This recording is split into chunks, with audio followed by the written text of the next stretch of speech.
Joining me now, our old mate from CarExpert, Paul Maric. Paul, welcome.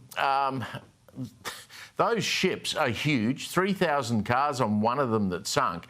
I mean, there's real implications here. These batteries that the cars have on them are prone to catching fire. Why does that happen? Look, it's a bit of a mix of both. So you've got issues with electric vehicles catching fire. It's not as common. The problem is once they do catch fire, they get thermal runaway and they're virtually impossible to put out. And these ships have enormous fire suppression systems. So if you do get an internal combustion fire, typically they can put them out without any dramas. But second you get something catch fire there and there's an electric vehicle near it, basically the ship is in dire trouble. I guess we don't really know what sort of electric vehicles were on board that ship, whether they were Teslas or they could be any other of the, the major European brands are making them now as well, or Chinese EVs. I guess we don't really know, do we? No, and the funny thing is, of the 3,000 odd vehicles on that particular vessel that went down, only 70 were full electric vehicles. So you can just imagine that had that thing been full of full electric vehicles, it would have been an absolute, well, even more of a calamity than it was. And this is on top of another ship that caught fire last year or the year before that also sunk to the ground.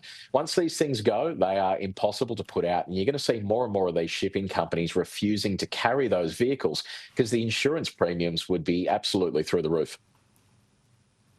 I presume we don't have a shortage from what I can see on the roads of electric vehicles in Australia, do we? There's plenty here to be sold.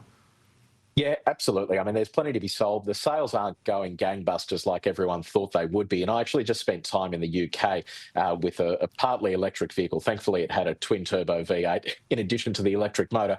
But I was just flabbergasted at how expensive it was to charge over there. It's well over $1 per kilowatt hour for fast charging. And you can just see that we're going to head in the same direction here in Australia with energy prices.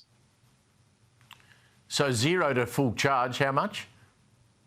So depending on the car that you want to get, it can be anywhere from sort of $70 to $100 to charge a full electric vehicle in the UK on a fast charger. Yeah, crazy, absolutely crazy. That's the same as filling up with petrol. Yeah, pretty much. And petrol's not much cheaper over there either. It is insanely expensive. So I think Australians don't realise how cheap we have it here when it comes to fuel prices and electricity prices, despite them constantly going up, despite this push for renewables. Paul, CarExpert reviews so many cars. We're about to be flooded by dozens and dozens of different Chinese-made EVs. Some of the names of them, you can't even work out what they are, never seen them before. Have you driven many of them? And do buyers need to be cautious if they buy one of these things? Because, I mean, if one or two of these brands fails and then they pull out of Australia, what do you do if you have a problem with your car? That's exactly my concern. I encourage people to go test drive cars. Some of the Chinese cars we've driven are fantastic. They're safe. They've got all the latest tech and gizmos. They're good to drive. Problem is, if you do invest in one because it is cheap, and then in 5 years' time you try and sell it, but the brand's pulled out, there's every chance you'll get nothing for it. You won't be able to get spare parts. Your insurance costs will be high.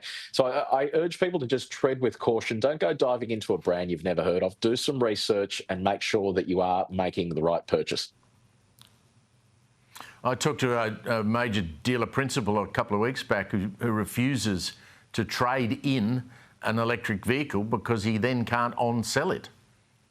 Yeah, I mean, this is a massive, massive problem. I actually had this drama when we went to sell our Tesla, and it was really hard to sell. No one takes a trade-in. In fact, if you try and do an instant offer on the car sales website for an electric vehicle, it just rejects it immediately. So if you've got Australia's biggest used car site not wanting to touch electric cars on an instant offer, I think that tells you that the second-hand market still needs a lot of work for electric vehicles.